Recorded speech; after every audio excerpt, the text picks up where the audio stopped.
Parents से मैं बिल्कुल गुजारिश करूंगा कि वो ग्रैंड पीटीएम के लिए अपना डेट को सेव कर लें। ये फाइनल पीटीएम होगा। और पीटीएम से रिलेटेड एक छोटी सी कहानी क्या है, इस बार मैंने खुद फॉलो किया है, क्योंकि हुजूर पाक सल्लल्लाहु अलैहि वसल्लम के तरीका है जब खुद फॉलो कर लो तब दूसरों को नसीहत दो। तो मैं खुद जाकर के इस बार अपने बेटे के पीटीएम में गया और एक अच्छी चीज किया। वही मैं चाहता हूं सारे पेरेंट्स, आज जो बहुत सारे पेरेंट्स यहाँ नहीं आते हैं, हमारे पीटीएम में पेरेंट्स का अटेंडेंस सबसे शॉर्ट है। आप कहते हैं ना बच्चों का अटेंडेंस शॉर्ट क्यों हो रहा है, बच्चा क्लास नहीं कर रहा है, रिजल्ट क्यों नहीं आ रहा है। बच्चा क्लास ही नहीं करेगा तो रिजल्ट तो आएगा ही नहीं।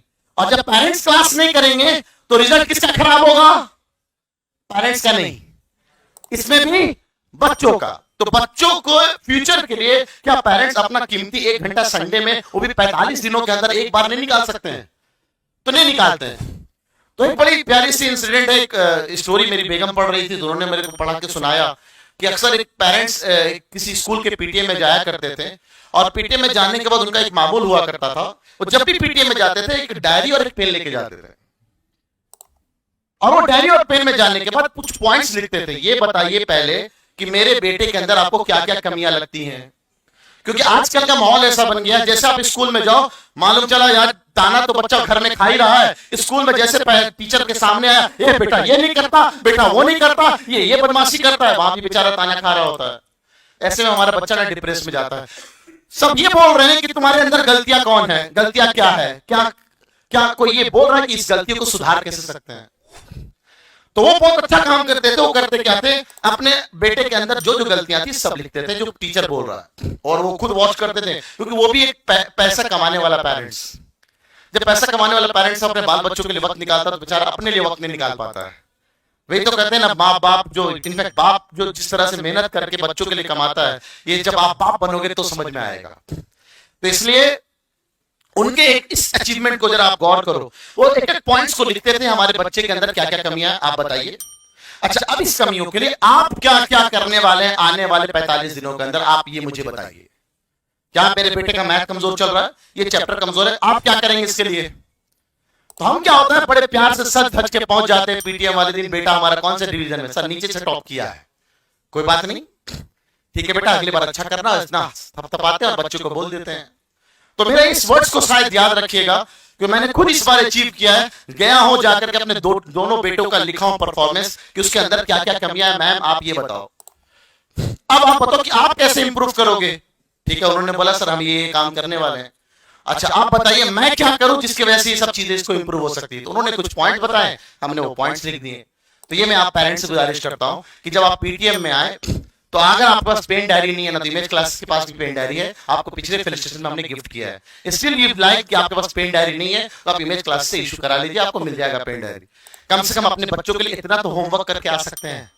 तो हर पीटीएम में बंदा अपना होमवर्क करके आता था और बच्चा उसका धीरे धीरे प्रोग्रेस करता रहा।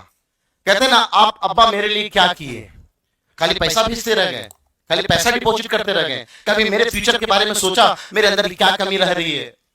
तो आप पेरेंट्स से मेरी यही गुजारिश है कि आप प्लीज जब भी अगले पीटीएम में आए, ये ग्रैंड पीटीएम शायद इस सेमेस्टर का सबसे आखिरी होगा, फिर अगले साल मुलाकात करेंगे। 9th बच्चों का अगर रिलेटेड भी कमजोर हो गया, आप चलो 10th पे ध्यान देंगे। अरे 9th कमजोर हुआ तो 11वीं खराब हो जाएगी उसकी, जब 10th खराब होगा तो 12th खराब हो जाएगा उसका, और फाइनल जाके आप बोलेंगे मेरा बेटा अच्छा कॉलेज में पढ़ता नहीं है। क्यों पढ़ेगा जब उसकी 11वीं और 12वीं खराब है, कैसे सिलेक्शन हो जाएगा उसका नीट में। तो क्या एक मेहनत थाली एक हाथ से तो नहीं बजेगी, आपको भी मेहनत करना है, बेटे और बाल बच्चों को भी मेहनत करनी है, तो जाकर के शानदार ताली बजेगी कि नहीं।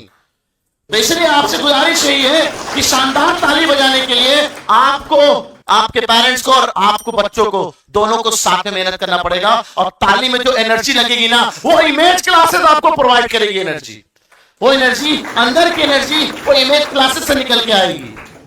तो इसलिए आपसे गुजारिश है कि अगले पीटीएम में आपका अटेंडेंस बहुत अच्छा होना चाहिए।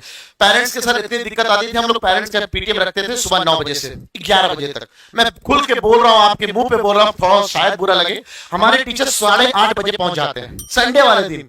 इनका एक संडे की छुट्टी मिलती है सर, वो संडे के दिन भी आपके लिए अवेलेबल होते हैं।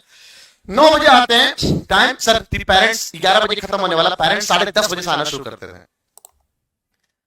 पूरे पेरेंट्स की भीड़ लग जाती थी। अब बताइए 11 बजे से हमारा अवार्ड सेरेमनी होता था, अवार्ड सेरेमनी हमारी लेट हो जाती थी हर बार। तो इस बार हमने यूनिक किया, क्या टॉपर्स हमेशा पहले आ जाते हैं, तो टॉपर्स का पीटीएम हमने अलग कर दिया। अब 11 बजे से हम पीटीएम आपका चालू कर रहे हैं। तो आप लेट आते हो, चलो ठंडी का महीना है जो भी है, हम आपके लिए भी करने को तैयार। अभी 11 बजे से लेकर के आगे यही शेड्यूल अगले साल भी इंशाल्लाह फॉलो करेंगे। क्या फ्रूटफुल रहा सर? उम्मीद है पेरेंट्स का अटेंडेंस बढ़ा। अभी दिखेगा, अभी दिखेगा कि अभी 11 बजे वो आते हैं कि नहीं आते हैं, तो अपने आप समझ में आ जाएगा कि ये फ्रूटफुल है या नहीं है। तो 11 से लेकर के 1 बजे तक आपका फर्दर पीटीएम होगा। लेकिन आगे बढ़ते हैं, कुछ खास चीजें रिक्वेस्ट है पेरेंट्स से भी, request all the teacher, dear parents and guardian, कि our extra please give your presence in PTM और बच्चों के फ्यूचर के लिए।